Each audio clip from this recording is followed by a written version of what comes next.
Hi everyone. First of all, it's been snowing, obviously. And what we're going to do today, we're going to have a look to see how the Tesla in particular drives in these conditions. I'm not sure what it's going to be like everywhere. I haven't been out yet.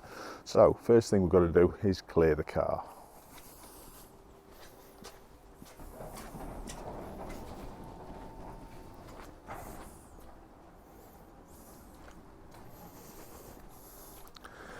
Before I get that done though, luckily what we can do in the Tesla is set it to warm up. So hang on a minute, let's get the temperature up and press defrost car. You can hear it probably clicking to or starting to life, and it'll be nice and warm with the seats on, all heated, and the steering wheel heated by the time we get in there.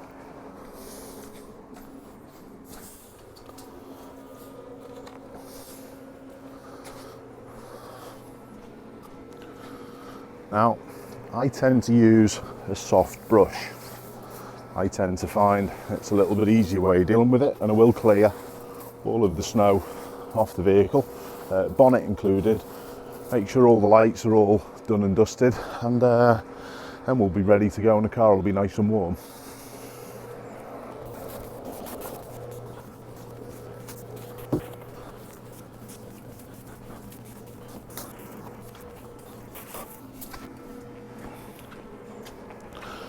That'll do. Let's get the camera set up and we'll get underway.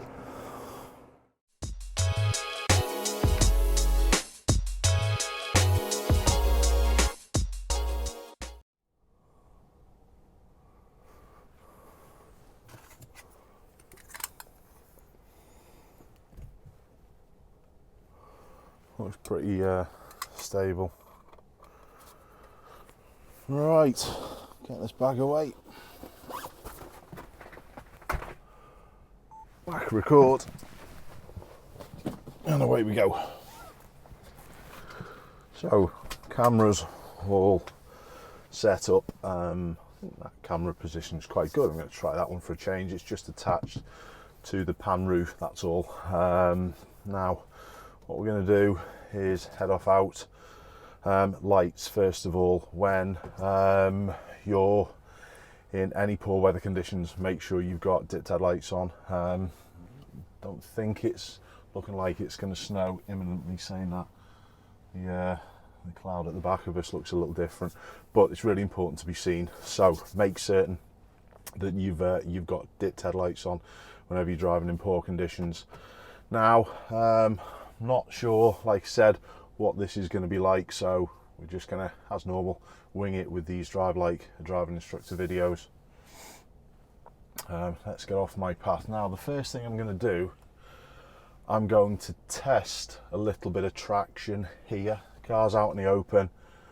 Not put my foot right down, but give a little bit, yeah, and it slips instantly, and it's exactly what I would have expected with this. We've got the obviously the Tesla with its electric power. What I'm going to do is actually test the braking here as well. Braking was not so bad, to be honest. Traction isn't as bad as I thought, all right, but there's no in the world that I'm going to be taking any liberties or risks in situations like this. In ice or snow, simply what you've got to think to drive your car in the same way that you would walk. If you were walking in these conditions, that's how you've got to drive. So if you've got to speed up, slow down, or go around any bends or corners, you've got to take loads of care with it. So doesn't bode well, because we've got even this section which looks clear of snow, so we may be a little bit hard pushed to find stuff today, but I'm going to do my absolute utmost. You've got to think of other people as well. So if someone comes bombing around this corner, I'm pushed onto the snowier part. That's why I slowed right down. This hill is always awkward in icy conditions. Many a time I've seen people slide straight out, but it does look wet down at the bottom. That doesn't mean there's going to be no ice as well. So again, I've just slowed really early. Now with the one pedal driving in the Tesla, I haven't touched the brake, but you can feather off the acceleration and let the regen slow down in a smooth manner. Don't just come off it sharply, because the regen effect can be quite harsh on occasions, although we've got something up on the screen that regen is temporarily reduced because of the coldness. That sometimes happens in the Tesla as well. One little thing that I'd just like to talk about is what it did there on that particular hill. Although it's not too bad, we can see it's not too bad already. Do your utmost to keep things moving. So I'm slow and early, it's going to be slippy down on this corner, so I'm just tickling it and rolling it. It's obviously clear, and just checking left before I then feed in the tiniest little bit of power to keep the momentum going. And that's the key. Try and do your utmost to keep things going. So already it looks as though it's how I expected. In other words, the snow is in the side roads, but what I'm doing again, I backed off of the DPD van there. I'm going to let him finish his turn. Try and keep things moving as much as you can, but try and also think about flow for others, allowing them to keep moving as much as possible when you're in situations like this. Look for clues is always the thing that you've got to be doing in any type of driving, but it's especially important in situations like this. What I want to just quickly talk about, stopping distances. Now, this is a little bit of a confusion for me, not for me, that I find is a confusion from other people. Stopping distances in ice or snow can be 10 times as much. Does that mean that you should be driving 20 seconds behind another vehicle when you're following them? Well, I actually don't think that that's the case. I think that's too much, and you're going to find that people are going to think you'd be doing something different. So no, 20 seconds for me isn't the case. Let's just count 20 seconds from when this van in front goes past the yellow car. 1 banana, 2 banana, 3 banana. I'll let it count. I don't think we were 20 seconds behind that vehicle, but we were still really safe. So the key is, when you're following, you've got to be able to stop within the distance between us and anything that could be in front of you. So if someone could walk out, you need to obviously be able to stop. But if the vehicle in front just suddenly stopped, hit something else and just instantly stopped, you've got to be able to stop yourself. So sometimes it might be a bigger distance depending on the conditions. Other times obviously it changes, but 20 seconds for me, no, that is excessive. Just be able to stop in that distance that you're following. Now, what are the roads like? I don't think they're bad whatsoever. So what I'm going to do, I'm going to keep everything rolling and recording, and I'm going to go and try and find some icy conditions where we can go and have a little bit of an experiment with the car and see what it's like. Okay, so I'm going to head into a little estate just down here at the side, and we'll go and have a little look. Hopefully it won't be gritted. We've got a little bit more on the floor here. As you can see, it's starting to thaw a little bit. It is 2 degrees, so it shouldn't be too bad on the main roads that have been gritted. I am going to try and get out to a road or a couple of roads where they're not. So we're coming off the main road, which has been gritted. Always take massive amount of care going into other side streets. This again, it doesn't look too bad, but there's still a little bit more on here. You can see it still lying on the road. So what I want to do, I just want to get to this next side road, and good, it looks as though this one's worse. We're just going to have a look at some traction control systems and see what happens as I go around this corner. Now, we're totally safe, but I'm just going to put my foot down a little bit And it's amazing what the traction control and stability control systems do for you in situations like that. I gave it, not the beans, but I gave it a fair bit, and you could feel the traction control systems working, and it sorted it out. But that does not mean that you're invincible. So have a look at a heavy brake and see what happens. No one's around. Now that took an absolute age to stop, and that's my point about ABS in poor weather conditions, that people think that the ABS is going to be the saviour, and these are the conditions where it won't work very well. What I'm going to do, if it's okay round the corner, if there's no parked cars and there's an open space, I'm going to try the same again. If not, I'll go around the block. I'm going to try the same again, but I'm going to do the braking. In fact, I think I'll do that anyway, just for parity, just so we've got an equal, if you like. So I'm just going to go around the block. I'm using the regen braking nice and smoothly and early. In other words, I'm not pressing the brake, I'm just easing off that gas, so all the slowing down is done nice and gently. Looking early, is it possible to keep things moving? Yes, it is. So I'm keeping the momentum going. So going back to what I was saying, the traction control systems aren't a get out of jail. People think that cars, when you've got all these systems, you're invincible. You are not. So make sure everything that you do is super light and super gentle. But honestly, think back to the start when I just started from our estate. I found out what traction was like and what the braking was like quite early on, and that's really important. People in the road up ahead, what should you do with a situation like this? They're obviously walking on ice. So I'm going to use as much room as I can. I'm just going to be ready to stop. I'd probably be walking on the road rather than the pavement in this situation. Yeah, she put her hand up, she appreciated what I did. So no worries with that.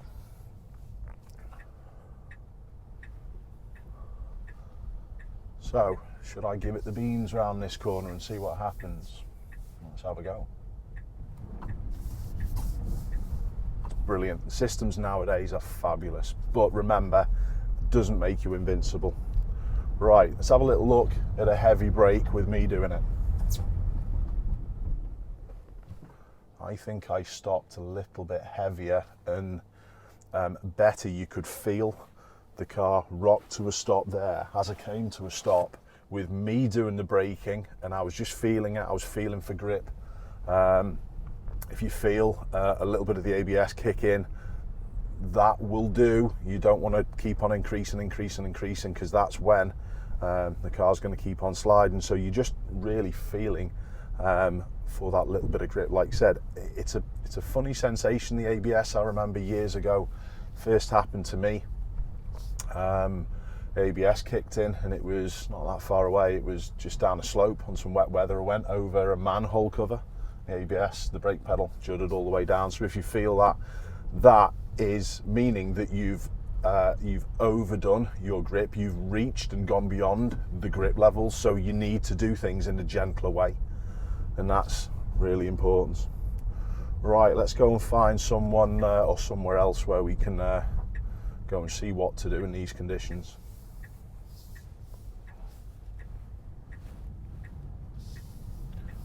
Okay. I know it can be a little bit of fun feeling the car slide. I get it, I understand, and it's slightly different from what I've done coming out of my estate there, and even feeling what the traction control systems are going to be like. It's a little bit different than turning them off and then sliding the car everywhere. And look out for people who are potentially going to do that. Now here I'm driving at 30 miles an hour. It's totally fine, but notice when there was vehicles here on the opposite side going way too close or being way too close, I dropped my speed. Here I'm always picking out the little areas and driving accordingly. I won't say this road's always going to be 30. I'm looking for the road nice and far up the road. These little areas in the middle that have still got a little bit of snow on are saying to me that, you know, there could be some residual snow, especially on the corner. So backing off. I'm trying to keep my wheels on the clear line. However, there's a part to that as well that you need to be careful of as well, because sometimes the so-called clear line can actually be a little bit slippier than freshly snow, or fresh snow where it's just settled. So feel for grip, look for grip all the time, and try and find the best, safest way of doing it. People behind, if they're closer than they should be. This one's not too bad in these conditions, but I'm still going to slow nice and early and control wet weather. And the wet patches a lot of the time can be good, but again, don't be caught out by them.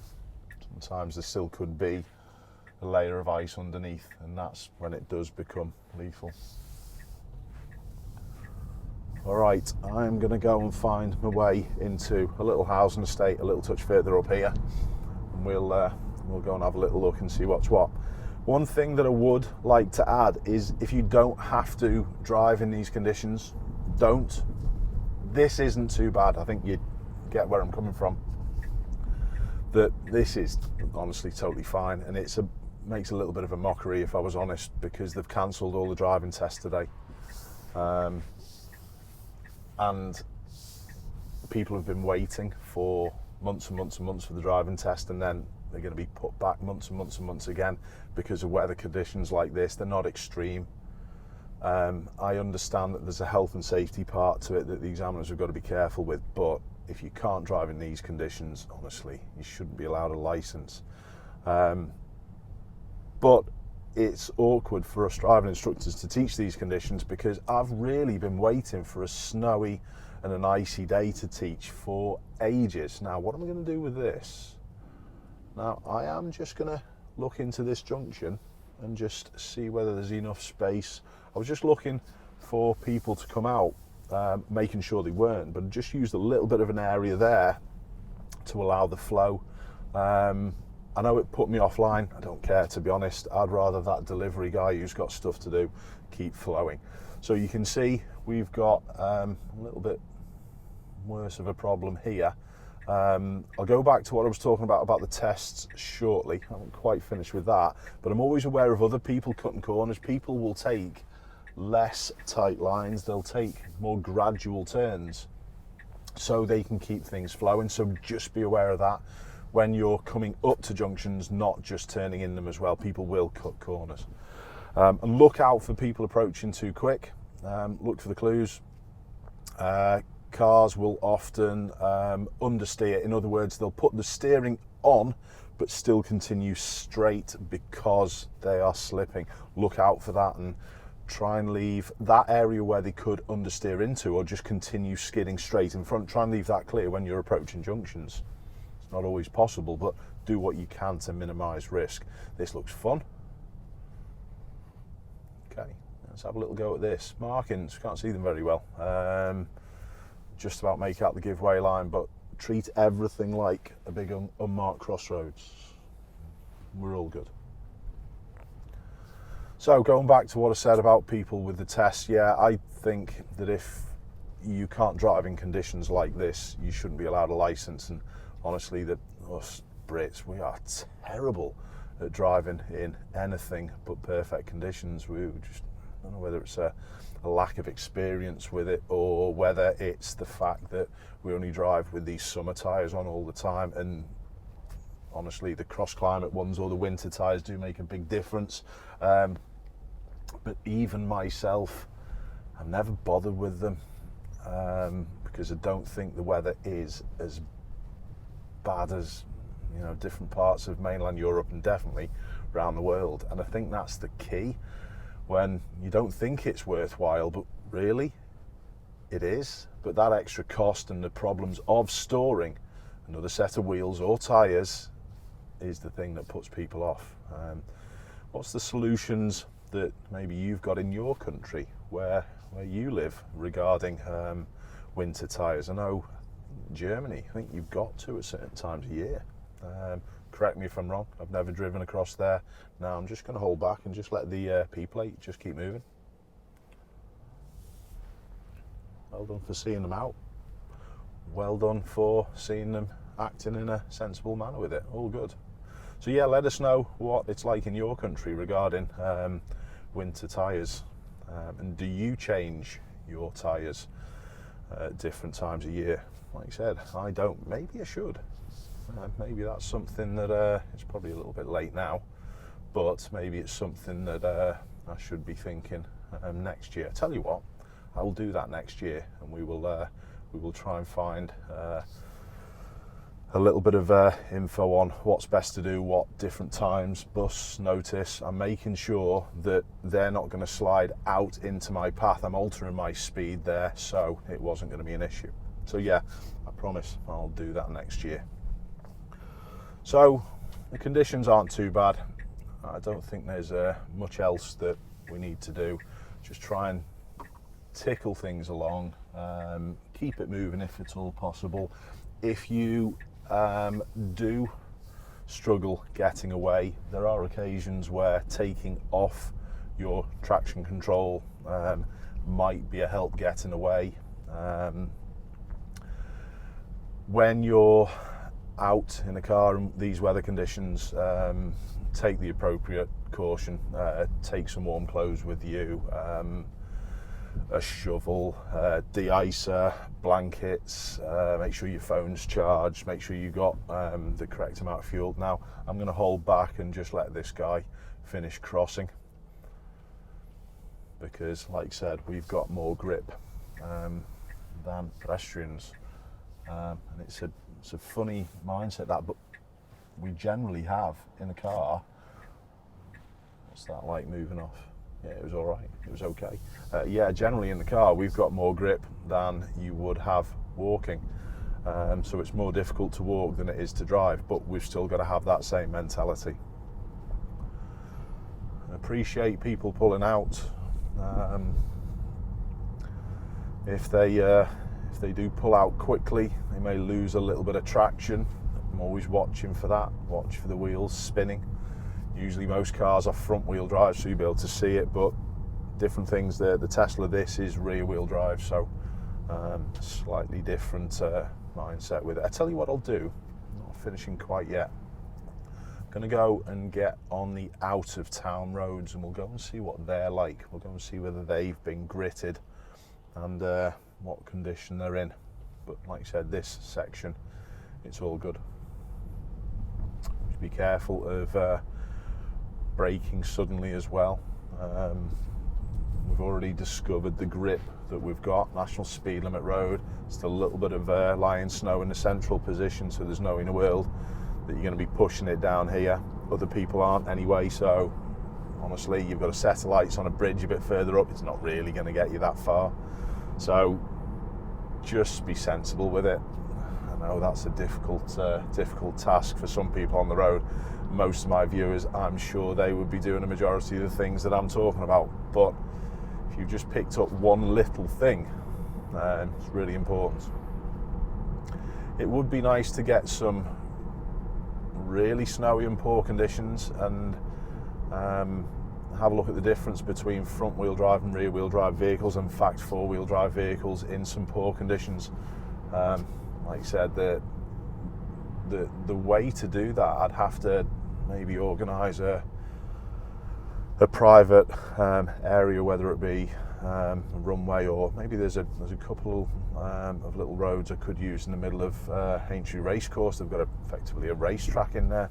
Maybe you could hire that, but the problem is there's no in the world that you can guarantee when you're going to have this weather, so it's really difficult for me to do. And like I said, I've been trying to do this for ages. There's no issues here, but I'm keeping back just in case people have traction problems moving away.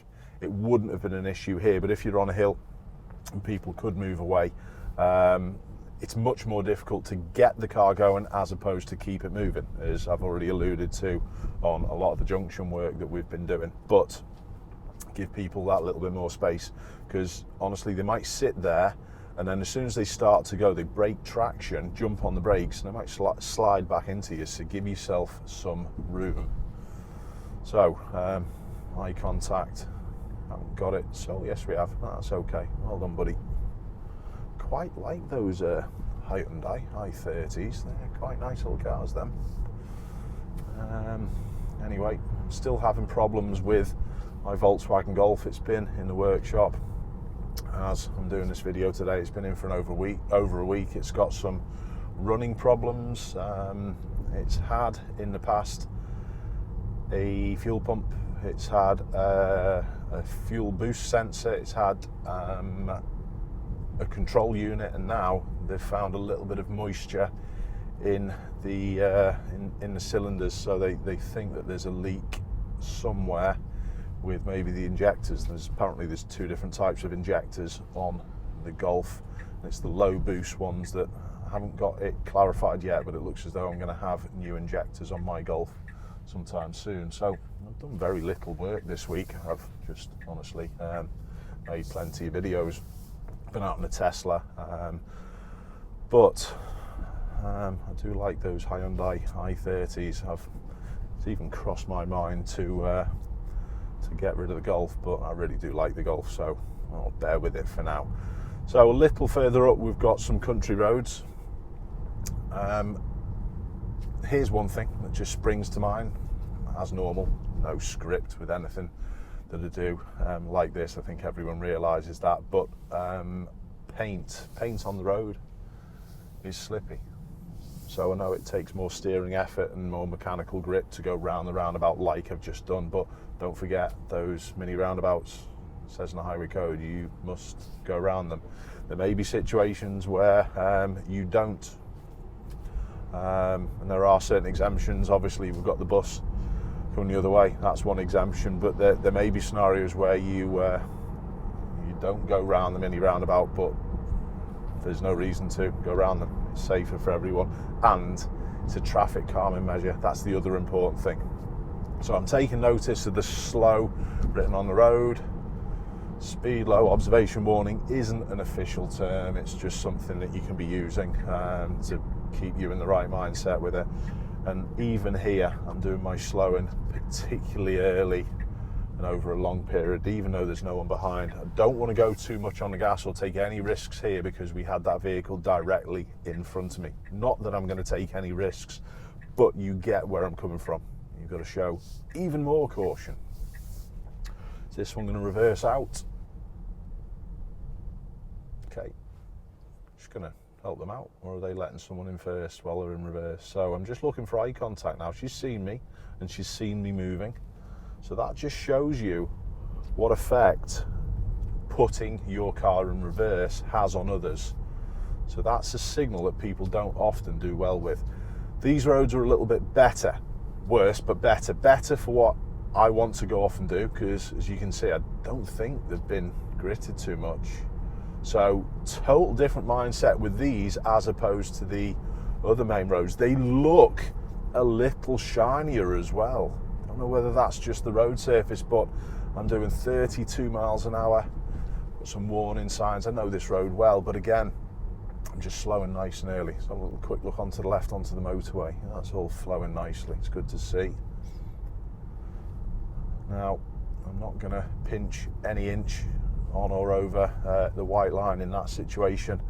Occasionally when you offside, when you go over, you might need quite a neat, not quick, but instant, not even a reaction, but a glide back. And there's no way in the world that I'm going to be doing it in situations like this. While the car's traveling in a straight line, we're relatively safe, but again, it doesn't mean that you're going to be perfect. You might hit different area of tarmac that's a little slippy and it can just unbalance your car. So make sure everything's tickled and done nice and smoothly, whether it be use of your acceleration or whether it be use of your brake. This looks a little better, so I'm just going to go a little more, maybe a few percent more, but again, on the corner, no. Slowing it down again. How much progress can I make safely isn't really something that's in the forefront of my mind. I'm just making sure that everything I do is as low a risk as I possibly can. I don't care how long it takes me to get to my journey or to my destination, as long as my journey is safe. right hand bends are a little more awkward for oncoming traffic. If they're out of control, they're going to hit you. And unfortunately, it's a difficult task, but you do have to drive for other people. I'm always saying it, fix other people's problems. And as you can see, that mindset is always there. I'm not going to cause people risk when I'm going to go round a left-hand bend, but I don't know who's going to come round this left-hand bend for them, right-hand bend for me, and just suddenly career inside of my car. It could be a motorcyclist, it could be a scooter, it could be a cyclist. So again, I'm thinking of situations like that. Do you? If not, hopefully, that might be that little thing that you take from this video. So we do have a little bit of grit on the road. You can see it within the snow that's left on the roads. Horn. I want to do my utmost to keep things moving. Yes, we're good. And then we've got a little bit of a downhill section into a junction. We've got a pedestrian walking. No issues to me though. Pedestrian and the dog, they're on the other side of the road, they're in full control. Junction doesn't look bad. There's no standing icy bits or snow. So as you can see, each junction on its own merits. Now I've got a couple of last little bits to do just up here. Roads, as you can see, they're not too bad. And if you can't drive on roads like this, honestly, you shouldn't have a license. But I have mentioned it in this video that it's the lack of training that's given. It's not the driving instructor's fault. It's literally because we don't get that many opportunities to do it. That's why as soon as the snow was seen this morning by himself, straight away out in the car, let's go and see whether we can put a few things across. And I hope it's been helpful. If there's just one little bit that you've picked up as normal, that'll do me. It's worth the effort of going out in the cold. But if you've got any questions in driving in these conditions, please whack them down in the comments. I'll always do my best to get to every single comment. I do try and read every single one. I won't necessarily reply to every single one. It's impossible nowadays, but I still like to be as interactive as I can. So keep safe, everyone, and I will see you soon.